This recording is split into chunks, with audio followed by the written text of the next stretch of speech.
1. You will hear a new student on a short summer course getting information from the college receptionist. First, you have some time to look at questions 1 to 5.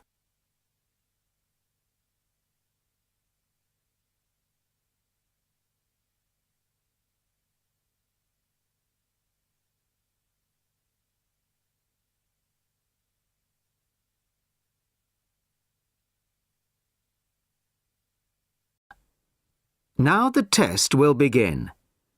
You should answer the questions as you listen, as you will not hear the recording a second time. Listen carefully to the first part of the conversation and answer questions 1 to 5. Sorry to keep you waiting. OK, here's the information you need. On the first page, there's some info about the college, the facilities, the courses on offer, etc. Then, on these blue pages here, there's an outline of the social activities. You see there, OK? Yes. Now, this part of the booklet here, the yellow pages, that's the main program starting at 9 a.m. tomorrow. 9 a.m., OK. So all the new students will be gathering in Herville Hall at 9 o'clock. Sorry, where? Herville Hall. I'll spell it for you. It's Hervill, and then HALL for hall, of course. It's the big white building by the entrance. OK, I've seen it. Right. Anyway, you'll be in there for an hour. First, the Director of Studies will explain the various courses we offer and the requirements for them. Then for the second half hour, the social organiser will tell you more about the social program and Saturday excursions. Is that all clear? Yes, I think so. Then where do I go after that? Yes, OK.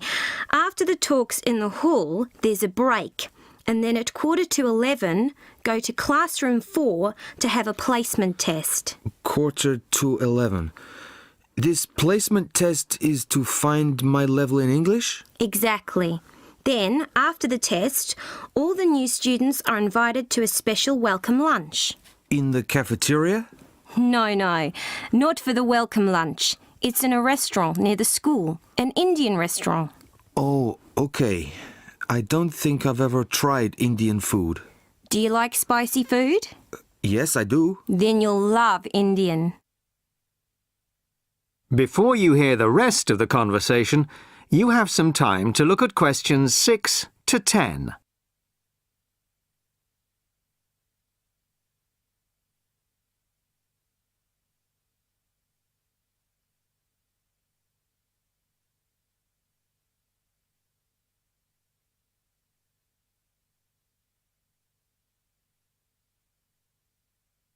Now listen and answer questions 6 to 10. So, where's the Indian restaurant? Don't worry, it's really easy to find. Have you got that map I gave you? This one? Yes, that's it. See here, the main entrance to the school? Yes? Well, don't go out of there. There's a smaller entrance here, round the back. Oh, yes, I see. OK, so you go out of there, past the phone box, and then turn right into this road here, the one that goes along the side of the park. You'll see a supermarket on the left, and then it's just after that on the right. It's quite a big place. You can't miss it. OK. And one more thing. Is there a post office near here? Post office? Oh, yes, of course. Just the other side of the park. Go through the middle of the park, and it's there by the park entrance. Thanks a lot. You're welcome. Oh, there's a good cafe near here too. Very popular with the students. Just there. You go out of the main entrance into Varley Road, then turn left at the bank, and it's at the end of the street. They do amazing coffee. That's great. Thanks very much. No problem. Enjoy your course. Thanks again. Bye.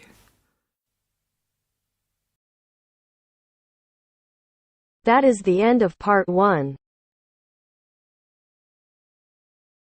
You now have half a minute to check your answers.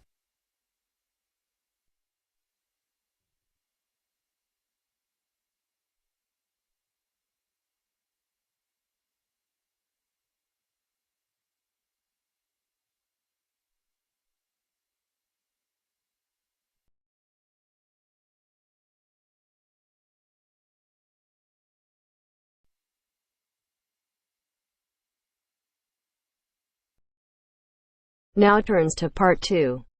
You are going to hear a talk about making the most of graduate school. First, you have some time to look at questions 11 to 16.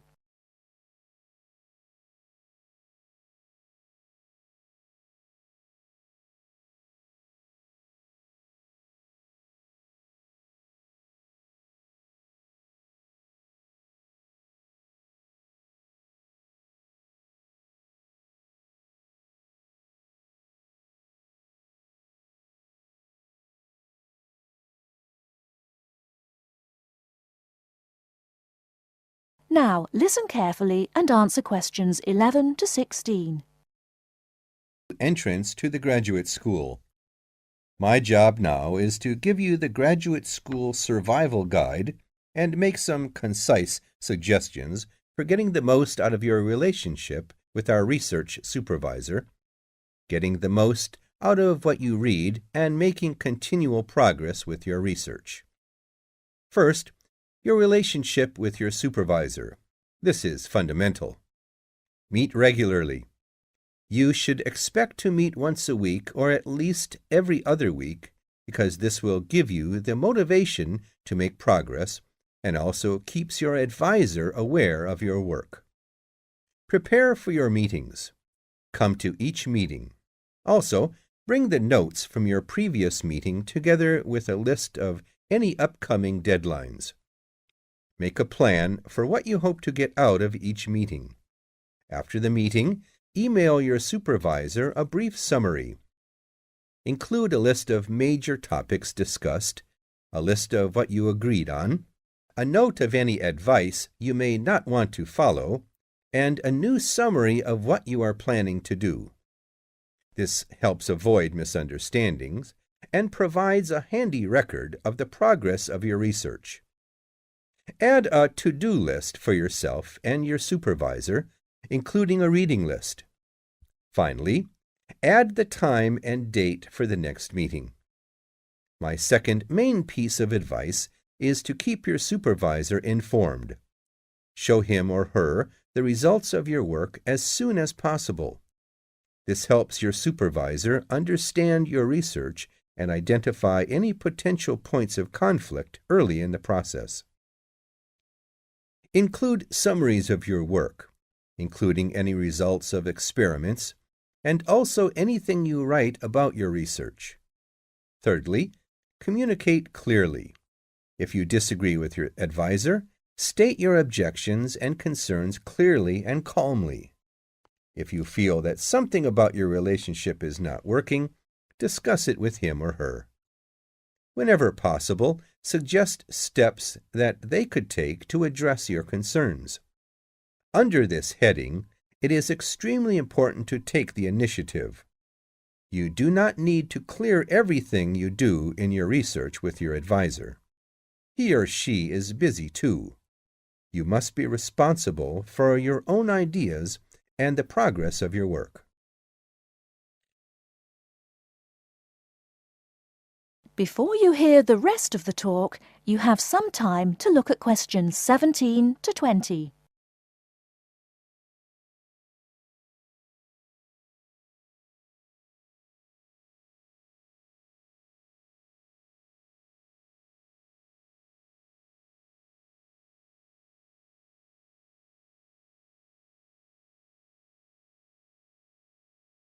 Now listen and answer questions 17 to 20. The second section of my talk is about getting the most out of what you read. The first principle here is to be organized. Keep an electronic bibliography with notes and pointers to the paper files. Keep and file all the papers you have read. Point 2. Be efficient. Only read what you need to. Start by reading only the conclusion, scanning figures and tables, and looking at their references. Read the other sections only if the paper seems relevant or you think it might help you get a different perspective. Skip the sections you think you already understand.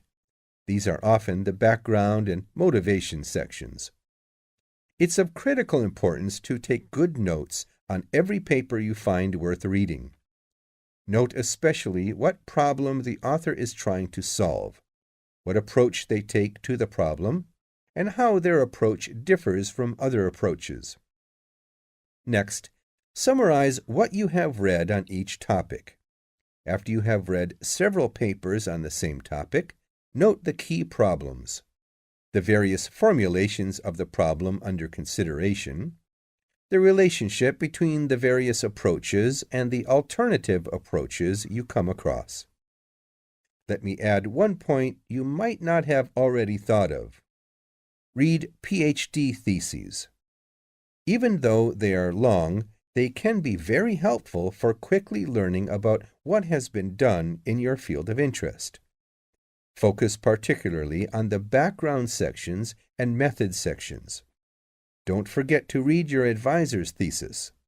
This will give you an idea of what he or she expects from you. The third section of my talk is about making continual progress with your research. Keep a journal of your ideas. Write down every issue you are thinking about, even if you think it is stupid.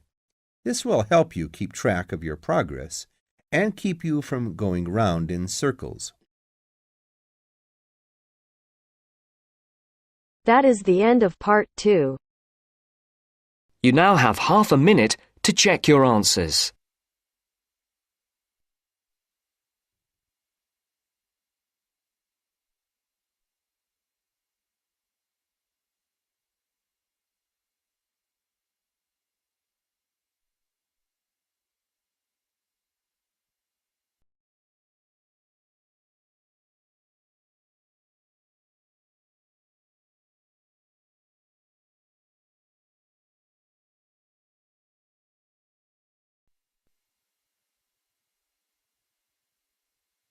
Now turns to part 3. Part 3. You are going to hear a lecture about the Miners Hotel. First, you have some time to look at questions 21 to 24.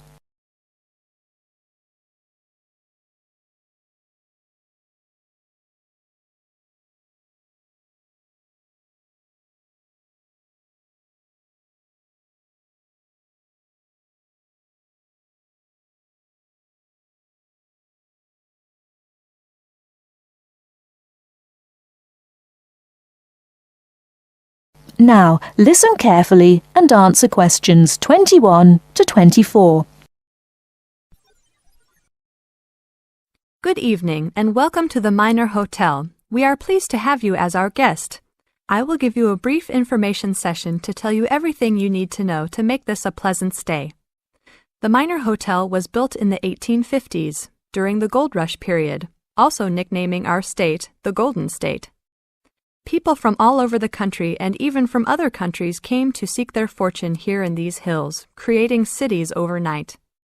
In this city, many gold rush hotels soon opened up. This particular hotel was built in 1851, but was destroyed during an earthquake. It was rebuilt in 1995 to recreate the feel of the gold rush, complete with articles and actual photographs from during the 1850s. Our hotel is divided into 2 buildings, one called the Gold Tower and the other is named the Fortune Tower. You will be staying in the Fortune Tower on the 25th floor, complete with great views of the city. Your room is the best room in the hotel, complete with private living room and hot tub. Here is your room card. On the card it will say FT, meaning Fortune Tower. On the bottom of the card it will say 2515. The 25 stands for the 25th floor, and the 15 stands for the 15th room on that particular floor. Before you hear the rest of the talk, you have some time to look at questions 25 to 30.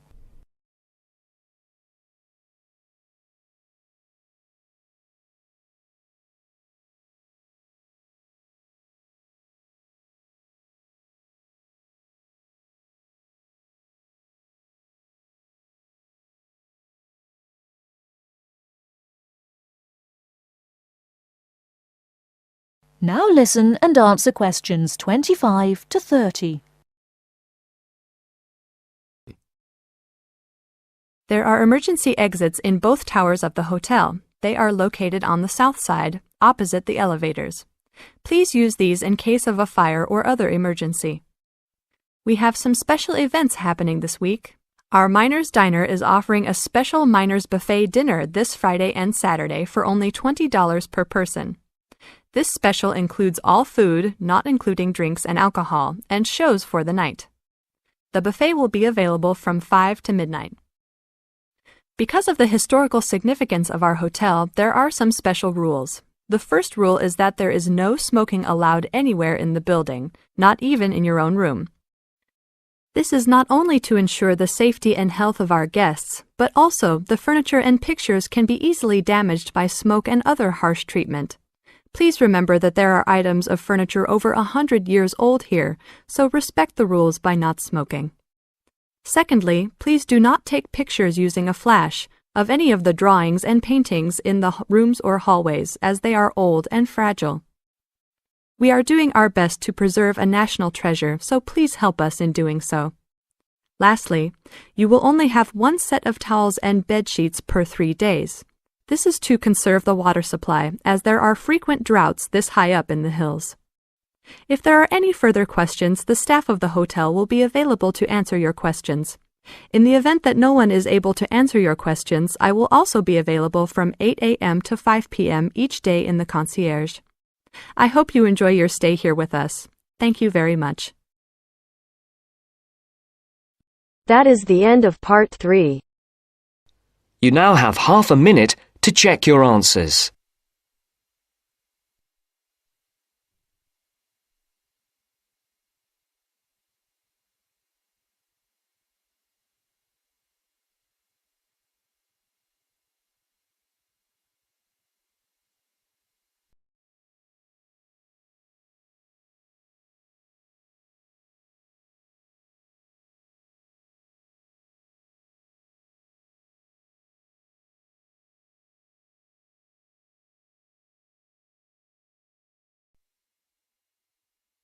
Now turns to part 4.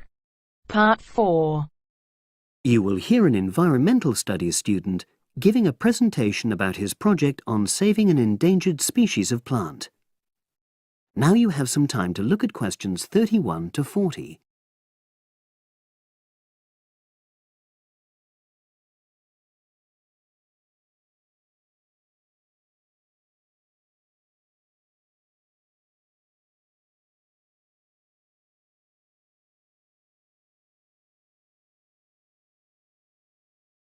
Now listen and answer questions 31 to 40. For my presentation, I'm going to summarise what I've found out about efforts to save one plant species, the juniper bush. It once flourished in Britain and throughout the world's temperate zones, but over the last few decades has declined considerably. Before I go on to explain the steps being taken to save it in England, let me start by looking at some background information and why the juniper has been so important in cultural as well as ecological terms, historically and in the present day. Firstly, I want to emphasise the fact that juniper is a very ancient plant. It has been discovered that it was actually amongst the first species of plants to establish itself in Britain in the period following the most recent Ice Age. And, as I say, it has a much valued place in British culture. It was used widely as a fuel during the Middle Ages because when burnt, the smoke given off is all but invisible, and so any illicit activities involving fire could go on without being detected. For example, cooking game hunted illegally. It also has valuable medicinal properties. Particularly during large epidemics, oils were extracted from the juniper wood and sprayed in the air to try to prevent the spread of infection in hospital wards. And these days, perhaps its most well-known use is in cuisine, cooking, where its berries are a much valued ingredient, used to flavour a variety of meat dishes and also drinks. Turning now to ecological issues, juniper bushes play an important role in supporting other living things. If juniper bushes are wiped out, this would radically affect many different insect and also fungus species. We simply cannot afford to let this species die out.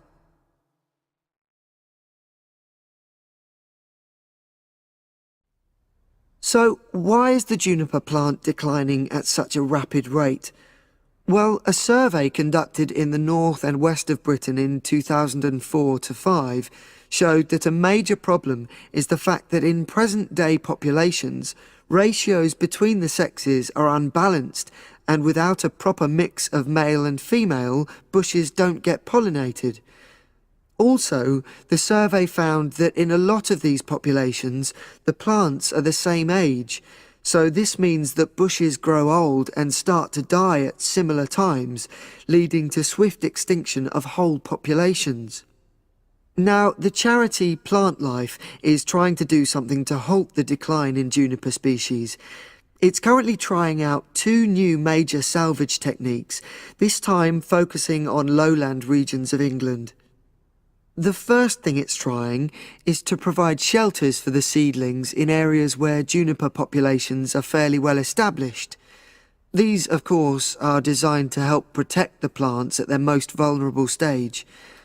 A further measure is that in areas where colonies have all but died out, numbers are being bolstered by the planting of cuttings which have been taken from healthy bushes elsewhere.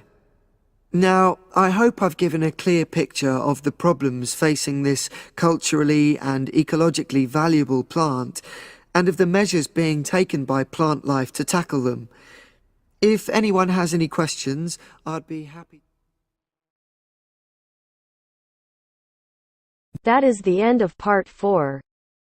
You now have half a minute to check your answers.